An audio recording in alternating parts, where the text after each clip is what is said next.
박근혜 대통령 얘기가 나왔으니까 우리 박 대통령 관련된 얘기를 조금 더 한번 해보겠습니다. 네, 실제로 박 대통령이 지나친 결벽증이 있다 이런 주장이 나오고 있는데요. 송영길 의원이 인천시장 시절 화장실 에피소드를 공개했습니다. 그 목소리 들어보시겠습니다. 당연히 그렇게 하십시오 했는데 변기를 뜯어가더라고, 변기를. 근데 깜짝 놀라서 왜 변기를 뜯어가냐. 내가 쓰던 변기를 못 쓴다 이거지. 아, 그럼 변기를 새로 달았어요? 아니, 뜯어갔어요. 뜯어가고 새 변기를 설치를 했어요. 그럼 그 새 변기를 그 후에 쓰신 거네? 그랬죠, 저는. 난 그것도 뜯어갈 줄 알았는데 안 뜯어가더라고요. 그러니까 김태현 변호사님, 박근혜 대통령이 국정 간담회 도중에 인천시장실을 잠깐 휴식을 위해서 시장실을 쓰려고 했는데 그 시장실에 화장실이 있을 거 아니겠어요? 그러니까 송영길 시장이 쓰던 변기 아니겠습니까? 그러니까 박근혜 대통령은 난 송 시장이 쓰던 저 변기를 못 쓰겠어. 내가 오기 전에 변기를 교체해. 그래서 실제로 변기를 바꿨다는 거 아니에요?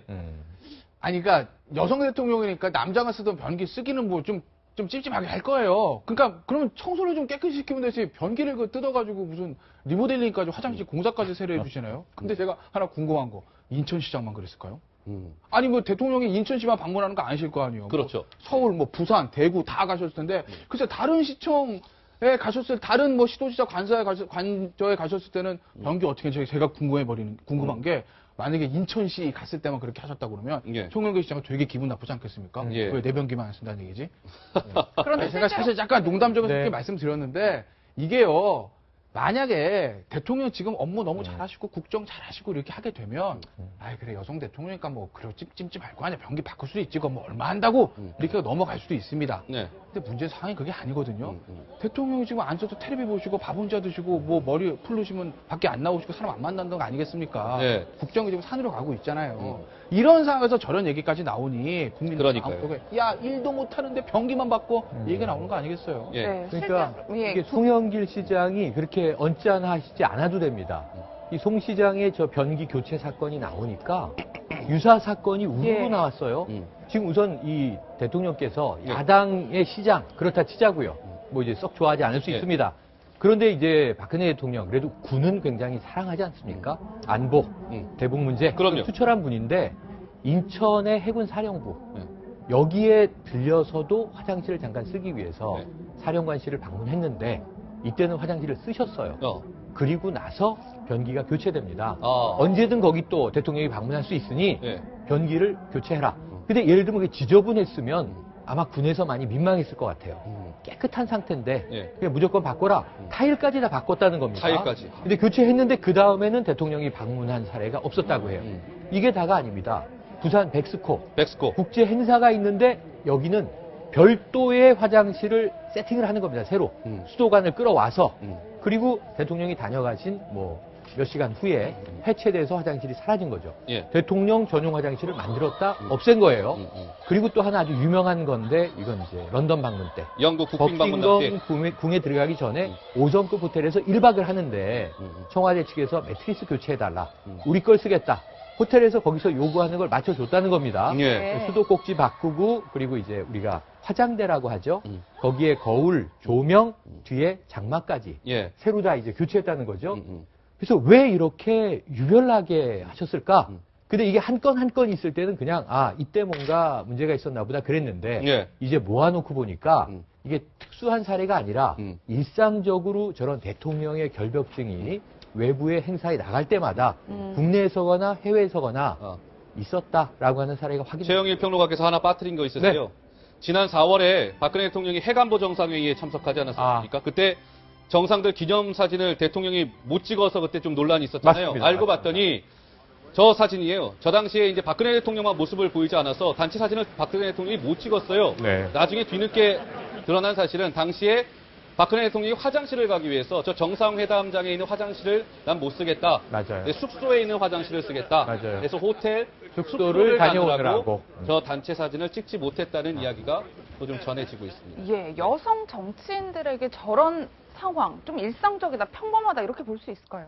아니 너무 안 평범하니까 제가 이거는 아까 우리 김 변호사 여성 얘기했는데요. 여성 정치인 그러면은 그게 지금 다 여성 정치인은 저런가 보다 이런 오해를 하실 것 같아요. 근데 제가 볼 때는 어디 대통령께서 우리가 모르는 혹시 어디 병이 있으신 게 아닌가. 예. 아프신 게 아닌가. 그래서 이게 감염이 쉽게 되는 무슨 병이 있어서 지금 저렇게 하시는 게 아닌가라고 생각이 지금 들 정도예요. 이게 한 군데서 일어나는 게 아니라 계속 지금 일어나니까 오죽하면 제가 이 생각을 하겠습니까? 예, 강박관념이란 말도 나왔듯이 이를테면 정신병을 의심해야 되지 않느냐라고 하는 얘기까지 나옵니다. 저렇게 결벽증이 있었다고 하면 자신만이 쓰는 전용 요강 같은 걸 들고 다니면 되지 않을까요? 그렇게까지 해야 됩니까? 예. 그래서 저희가요, 이 박근혜 대통령의 과연 아마 시청자 여러분들께서도 저렇게까지 할 필요가 있을까? 아마 궁금해 하실 텐데 저희가 전문의 얘기를 좀 들어봤거든요. 함께 한번 들어보시겠습니다. 이제 강 박사의 또 다른 이제 그 4개 범주 중에 한 범주가 대칭에 대한 집착이 있어요. 또 오른쪽 왼쪽이 딱 맞아야 되는 거예요. 뭐 머리를 한다 하더라도 이게 조금이라도 흐트러지면 안 되는 거지요. 이제 본인의 어떤 아름답다를 떠나갖고 만족하게 대칭이 딱 이루어져 있지 않다고 생각이 되면 굉장히 불안한 거예요. 결국은 얼굴에 흉터가 생기게 되면은 그 흉이 결국은 얼굴에 있어서는 안 되는 하나의 결점이 남게 되는 거잖아요. 논리적으로는 스스로도 영광의 흉터로 여겨야 된다고 생각할 수는 있겠지만 심정적으로는 그거를 볼 때마다 굉장히 마음이 이제 불편하게 될 수도 있는 거예요. 네, 박근혜 대통령에 관련된 얘기를 좀 해봤고요. 박근혜 대통령에 이어서 최순실 얘기를 저희가 잠깐 좀 얘기를 더 해야 될 것 같아요. 최순실이 왜 귀국하기 전에 이른바 그 통화했던 녹취록이 지금 공개가 돼서 파장이 일고 있지 않습니까? 그 최순실의 평소 행동을 엿볼 수 있는 그 녹취가 또 있습니다. 최순실 본인이 이야기한 거예요. 저희가 좀 준비한 게 있는데 함께 한번 들어보시겠습니다. 왜 뭐라고 얘기했다는 거야, 그럼? 내가 에스크를 적으라고 했다고? 예, 회장님이 지시를 했고, 최순실 씨가 지시를 했고, 박건영 과장이 기획을 만들고, 박건영 과장하고 본인하고 그 기업을 방문했고, 안종범 주석이 또 확인 전화가 왔다. 잘 됐냐고. 이걸 다 얘기를 한 겁니다, 벌써. 가장 중요한 부분들은. 얘기하는 거 그거 못 막았어. 아니, 저기 정동춘 이사장님하고 김필승 이사님도 막으려고 했는데 본인이 너무 완고해가지고. 뭐 SK에서 지시받고 그런 적이 없고 한번 부탁을 해보라 그래서. 네. 저것도 지금 독일 도피 중에 귀국하기 직전에 맞아요. 수사에 대비하기 위해서 입을 맞추자고 하는 것 아닙니까? 그렇죠. 예, 그러니까 이미 상황을 잘 보고를 받으면서 어떻게 이거를 대응할 것이냐라고 하는 얘기를 수시로 논의했다라고 하는 것이고 저런 것이었기 때문에 검찰이 공항에 도착한 즉시로 신병을 확보했어야 되는데 무슨 공항 장인이 하는 변호사의 속임에 넘어가가지고 31시간 동안 쉴 수 있는 시간을 줬잖아요. 그때 치밀하게 입맞춤들이 이루어지고 무슨 태블릿 PC를 고영태 것이라고 주장을 하자느니 뭐 이런 입맞춤들이 다 이루어졌을 거라고 생각해요. 예, 김태현 변호사. 예. 저는 저거 보고 다행이라는 생각이 들었어요. 다행이다. 무슨 얘기예요? 왜 그러냐면 저 녹취록을 들어보면 저 독일에서 한 얘기 아닙니까? 최순실가 당황을 합니다.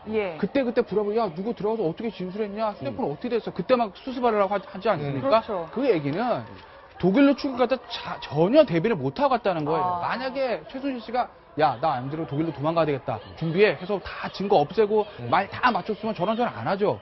그렇기 때문에 저 얘기는 이미 대비가 안 됐다. 그 상태에서 기습을 당한 행동으로 나타내는 것이기 때문에 저는 그래서 검찰 수사가 그나마 제대로 될 수 있었다고 보고 특검 수사도 저는 많이 기대를 하고 있습니다. 오히려 저기서 야, 걱정하지 마. 준비 다 해놨어. 이랬으면 검찰 수사가 산으로 갔죠.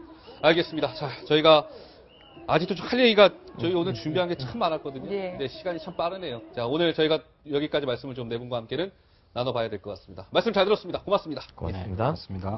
고맙습니다.